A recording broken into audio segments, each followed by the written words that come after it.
John chapter 19. Then Pilate therefore took Jesus and scourged him, and the soldiers plaited a crown of thorns and put it on his head. And they put on him a purple robe, and said, Hail, King of the Jews! And they smote him with their hands. Pilate therefore went forth again, and saith unto them, Behold, I bring him forth to you, that ye may know that I find no fault in him. Then came Jesus forth, wearing the crown of thorns, and the purple robe. And Pilate saith unto them, Behold the man. When the chief priests therefore and the officers saw him, they cried out, saying, Crucify him, crucify him. Pilate saith unto them, Take ye him, and crucify him, for I find no fault in him. The Jews answered him, We have a law, and by our law he ought to die, because he made himself the Son of God.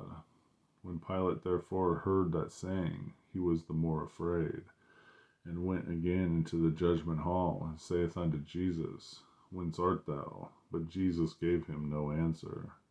Then saith Pilate unto him, Speakest thou not unto me? Knowest thou not that I have the power to crucify thee, and have power to release thee? Jesus answered, Thou couldst have no power at all against me, except it were given thee from above. Therefore he that delivereth me unto thee hath the greater sin. And from thenceforth Pilate sought to release him, but the Jews cried out, saying, If thou let this man go, thou art not Caesar's friend. Whosoever maketh himself a king speaketh against Caesar.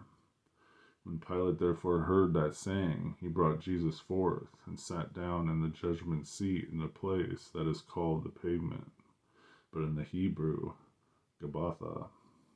And it was the preparation of the Passover, and about the 6th hour. And he said unto the Jews, Behold your king. But they cried out, Away with him, crucify him. Pilate saith unto them, Shall I crucify your king? The chief priests answered, We have no king but Caesar. Then delivered he him, therefore, unto them to be crucified. And they took Jesus, and led him away. And he, bearing his cross, went forth into a place called the place of the skull, which is called in the Hebrew, Golgotha.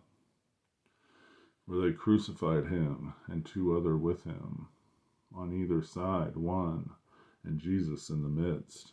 And Pilate wrote a title, and put it on the cross, and the writing was Jesus of Nazareth, King of the Jews.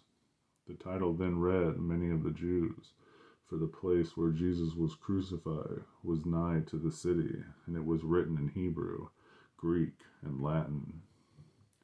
Then said the chief priests of the Jews to Pilate, Write not the King of the Jews, but that he said, I am the King of the Jews. Pilate answered, What I have written, I have written. Then the soldiers, when they had crucified Jesus, took his garments, and made 4 parts, to every soldier a part, and also his coat. Now the coat was without seam, woven from the top throughout. Then said therefore among themselves, Let us not rend it, but cast lots for it, whose it shall be, that the scripture might be fulfilled, which saith, They parted my raiment among them, and for my vesture they did cast lots. These things therefore the soldiers did. Now there stood by the cross of Jesus his mother, and his mother's sister, Mary, the wife of Cleophas, and Mary Magdalene. When Jesus therefore saw his mother, and the disciple standing by, whom he loved, he saith unto his mother, Woman, behold thy son. Then saith he to the disciple, Behold thy mother. And from that hour that disciple took her unto his own home. After this, Jesus, knowing that all things were now accomplished, that the scripture might be fulfilled, saith, I thirst. Now there was a set vessel full of vinegar, and they filled a sponge with vinegar, and put it upon hyssop, and put it to his mouth. When Jesus therefore had received the vinegar, he said, It is finished. And he bowed his head, and gave up the ghost. The Jews, therefore, because it was the preparation that the body should not remain upon the cross on the Sabbath day, for that Sabbath day was a high day, besought Pilate that their legs might be broken, and that they might be taken away. Then came the soldiers, and brake the legs of the first, and of the other which crucified with him. But when they came to Jesus, and saw that he was dead already, they brake not his legs. But one of the soldiers with a spear pierced his side, and forthwith came there out blood and water. And he that saw it bare record, and his record is true. And he knoweth that he saith is true, that ye might believe. For these things were done, that the scripture should be fulfilled, a bone of him shall not be broken. And again another scripture saith, they shall look on him who they have pierced. And after this, Joseph of Arimathea, being a disciple of Jesus, but secretly for fear of the Jews, besought Pilate that he might take away the body of Jesus, and Pilate gave him leave.